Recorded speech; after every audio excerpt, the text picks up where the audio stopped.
طبعا النهارده نكبه جديده من النكبات اللي ربنا ابتلانا بيها مع عصر الانقلاب، نكبه جديده يعني. من كام شهر وقعت الطياره الروسيه يعني لبسنا في الحيط، وقبل منها القوات الصواعقه والرجاله البواسل قتلوا المكسيكيين ودفعناها تعويضات.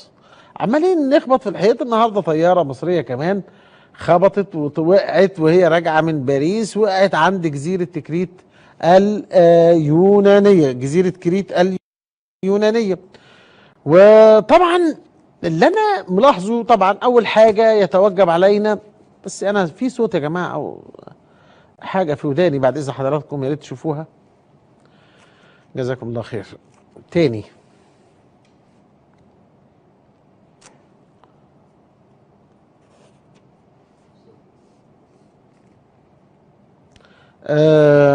اول حاجه بنقدم التعازي لضحايا الطائره، مصريين، عرب، اعاجم، يعني بشر، بني ادمين ما لهمش ذنب في هذا الامر. وطبعا شعططت اهاليهم وراهم واللخبطه بقى اللي حصلت لما سال وزير الطيران لا ما نعرفش، اصل احنا مش متاكدين، ما نقدرش نقول انها ضاعت الا لما يجي لنا خبر هي وقعت فين. عارف بقى الشغل البيتي بتاع مصر الطيران. وطبعا بتاع مصر الطيران وزير الطيران ومصر الطيران يعني يستنوا لما التعليمات تيجي، يا ترى يا هل ترى هنقول ايه.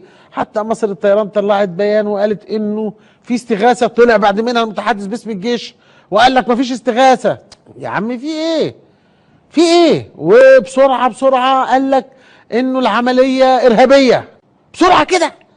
ده انا فاكر لما وقعت الطياره الروسيه وبعدين الجماعه بتوع بريطانيا خلوا السيسي هناك وقالوا ده بعد كام يوم ان الطياره دي وقعت بفعل ارهاب. قال لك ده مستعجلين ليه؟ لسه التحقيقات شغاله.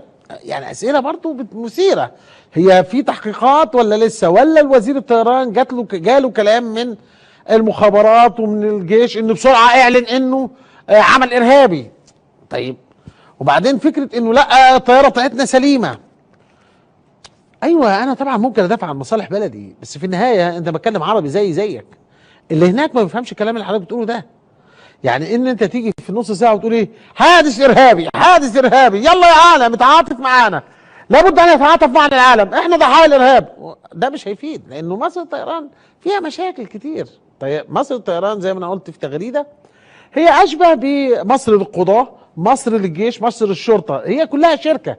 مصر الطيران هي مرتع للوسائط والمحاسيب. مصر الطيران كل اللي فيها طبعا مصريين على عينينا وعلى راسنا، بس كمان الشغل اللي فيها مفيش متابعه، في اعطال، في اعطال، في قله استعناء، في قله استعناء. خدوا مصر الطيران ونزلوا بيها. اعترف انها كانت زي الزفت في السبعينات والثمانينات وبدات ترتفع شويه وبدات طياره تتركب، لكن بعد كده نزلت تاني.